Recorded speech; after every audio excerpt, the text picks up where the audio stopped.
देखिए अभी हम आपको भिन्न से संबंधित महत्वपूर्ण ऑब्जेक्टिव को बताएंगे। यदि इस वीडियो को शुरू से आखिर तक देख लें तो आपको यह बढ़िया समझ में आ जाएगा कि भिन्न से संबंधित प्रश्न कैसे आता है और उसे कैसे बनाया जाता है। तो ध्यान दीजिए, पहला प्रश्न है, इनमें से कौन सबसे बड़ा भिन्न है? पता है, यदि आपसे कहे 3, 4, 5, 9 में सबसे बड़ा कौन है, तुरंत बता दीजिएगा कि सबसे बड़ा 9 है। सबसे छोटा कौन है? तो 3 है। लेकिन जब आपको इस तरह से दिया जाता है तो आप खुद सोच में पड़ जाते हैं कि कौन सा बड़ा होगा कौन सा छोटा। और ऐसी स्थिति में पता है कई सारे लोगों को देखे हैं कि वह इस तरह से 1/2 है ना, इस यहां पर भाग करेगा और इसी तरह से चारों बार भाग करके देखिएगा कौन सा संख्या बड़ा आ रहा है दशमलव में साधारण रूप से। बट आपको ऐसा नहीं करना है, आपको हम ट्रिक से बताएंगे कि कैसे याद जानिएगा कि कौन सा बड़ा है और कौन सा छोटा है। यदि ऐसा सवाल रहे ना, सबको पहले कहीं लिख लीजिएगा, जैसे 1/2, फिर 1/4, फिर 1/5, फिर 1/6 लिख ली। यही 4 ऑप्शन है ना, इसी में चुनना है कि कौन सबसे बड़ा है। बस आपको यह रूल अपनाना है, निचलका को गुणा कीजिएगा ऊपर में। ये दो संख्या के बीच अभी देखते हैं कौन सा बड़ा है और कौन सा छोटा है। आप भी ध्यान से समझने का प्रयास कीजिएगा। 4 से गुणा करेंगे 1 में कितना हो जाएगा 4, और 2 से गुणा करेंगे 1 में कितना होगा 2। आप खुद से सोचिए, 4 बड़ा कि 2 बड़ा? कहिएगा 4 बड़ा। 4 तो इसके तरफ आया ना, इसलिए अब इसको छोड़ दीजिए। हो सकता है नहीं समझे होंगे, फिर से देखिए। आप इस दोनों में आते हैं कौन बड़ा है कौन छोटा है। बस निचलका को ऊपर लगा गुणा कीजिए। 5 गुना 1 5 और 1 गुना 2 2। बोले कौन सा बड़ा है? अभी भी तो यही वाला बड़ा है, 5 वाला जो आया मन। अब पहला को ही तुलना कीजिए लास्ट वाले से, हम कंपेयर करते हैं कि कौन बड़ा है कौन छोटा है। उसके बाद आखिर में बता देंगे किया हुआ आंसर। 6 से गुणा करेंगे 1 में 6, फिर 2 से गुणा करेंगे 1 में 2। सबसे बड़ा कौन? 6। पहला वाला मान आया, यानी कि 1/2 1/2 सबसे बड़ी संख्या है। ये ऑप्शन में जो दिया गया है कौन सबसे बड़ी संख्या है? 1/2। ऐसा मान के चलते हैं कि अभी आप समझे नहीं है। फिर से देखिए, कहा गया है इनमें से कौन सबसे बड़ा भिन्न है। पहले सबको लिख लेते हैं। क्या है? 4/5, फिर है 3/5, फिर है 2/5 और क्या है 1/5। बस निचलका को गुणा कीजिएगा दूसरा संख्या के ऊपर वाला से। 4 गुना 5 20, अब 5 गुना 3 15। बोले बड़ा कौन है? बड़ा 20 है या छोटा साबित हो गया। अब फिर अगला चलते हैं। 5 गुना 4 20, अब 5 गुना 2 10। अभी भी यही बड़ा है। अब आखिरी वाला चलते हैं। 5 गुना 4 20, अब 5 कम 5, यही बड़ा है। तो 4/5 सबसे बड़ा संख्या है। 4/5 सबसे बड़ा संख्या है। एक बार और देखिए, लेकिन आपकी यहाँ छोटा भिन्न चुनना है। यदि बड़ा समझ गए होंगे तो छोटा जरूर सीखिएगा। यदि बड़ा नहीं सीखे हैं तो छोटा कम से कम सीख लीजिए, ताकि बड़का को भी आप बना सके। 1/2 है, फिर 1/4 है, फिर 1/5 है और आखिरी में 1/6। ऊपर जिसमें सबसे छोटा आएगा वही होगा सबसे छोटी संख्या। तो 4 गुना 1 4, 2 गुना 1 2। बोले इस दोनों में कौन सा छोटा मान है? 1/4, इसलिए इसको छोड़ दीजिए। अभी इस दोनों में देखते हैं।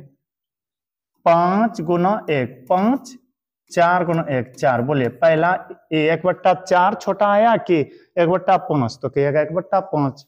अब आखिरी में देखते हैं 1/5 और 1/6 में कौन बड़ा है और कौन छोटा है?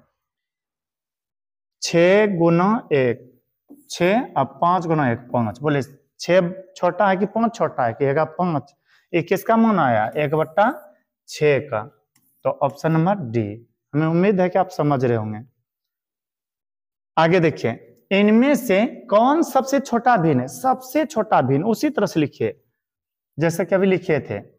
5/6, 2/3, 1/2, फिर 7/8।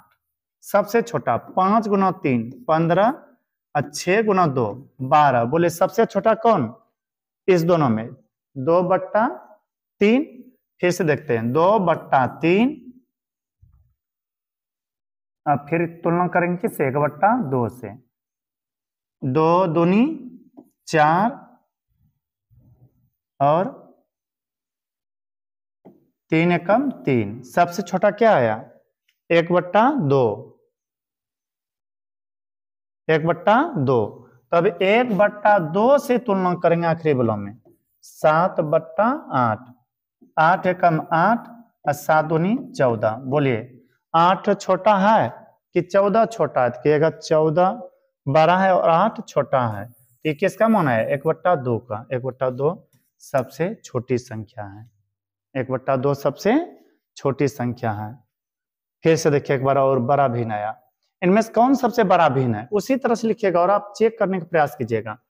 5/6, 2/3, 1/2, 7/8। अब की बारी बारी समझाते हैं ताकि आप यदि नहीं सीखे होंगे तो सीख लीजिएगा। पहले इस दोनों में चलते हैं।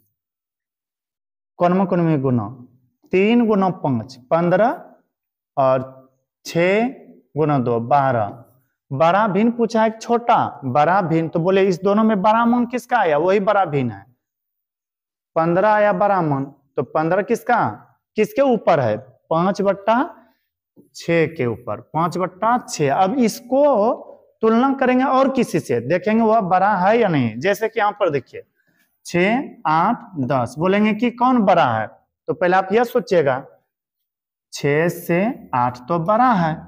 अब फिर इस दोनों में तुलना करेंगे 8 से 10 बड़ा है। उसी तरह से हम बारी बारी से तुलना कर रहे हैं। अब इसको लाते हैं 1/2 को। सोचिए इस दोनों में कौन बड़ा है?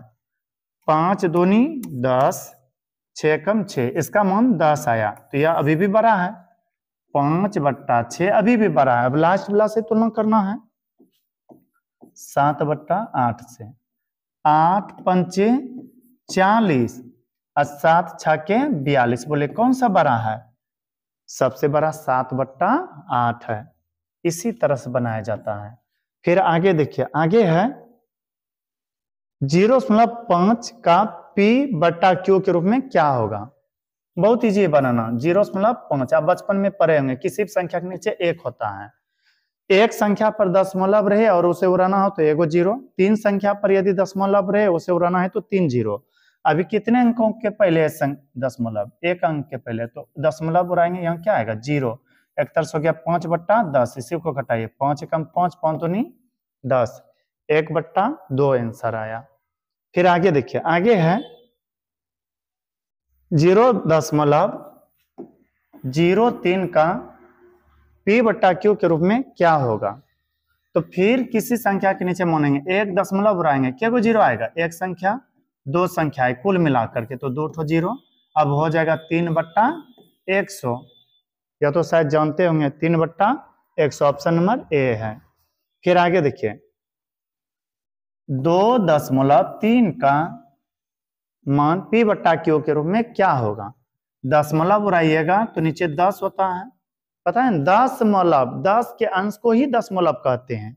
एक ठो दशमलव रहेगा तो 10 होगा, और 2 ठो दशमलव रहेगा तो 100 आएगा, और 3 संख्या पर जब दशमलव आएगा तो नीचे 1000 आएगा, 1000। तो अब इसको तो कटा नहीं सकते हैं, सीधा लिखिए 23/10। 23/10 ऑप्शन नंबर सी। फिर आगे देखिए, आगे है 5.003 का p/q के रूप में क्या होगा? तो किसी भी संख्या के नीचे मान लीजिए 1, कितने अंक के पहले दशमलव है? 1 2 3, तो 3 को 0 दे दीजिए, दशमलव उड़ा के हो गया 5003/1000। 5003/1000 ऑप्शन नंबर डी। फिर आगे है 40% का मान p/q के रूप में क्या होगा? पता है? प्रतिशत। प्रत्येक पर जब 100 चलता हो ना तो उसे हम प्रतिशत कहते हैं। यदि कोई कहे 20% को p/q के रूप में लिखिए तो ऐसे लिखिएगा 20 प्रतिशत का मतलब होता है बट्टा 100। 20 से कम 20, 20 पंचे 100, इसका आंसर हो जाता है 1/5। लेकिन यहाँ क्या कहा गया, 40% को 40/100, 0 0 खत्म, 2 दूनी 4, 2 पंचे 10, इसका आंसर आया 2/5, 2/5। ऑप्शन नंबर बी है। बस इस वीडियो में इतना ही। यदि ये वीडियो आपको अच्छा लगा हो तो हमारे वीडियो को लाइक करें, और अभी तक यदि हमारे चैनल को सब्सक्राइब नहीं किए हैं तो कर ले, ताकि जो भी इस तरह से वीडियो अपलोड करें वह आप तक आसानी से पहुंच सके। अब मिलते हैं किसी अगला वीडियो में, तब तक के लिए धन्यवाद।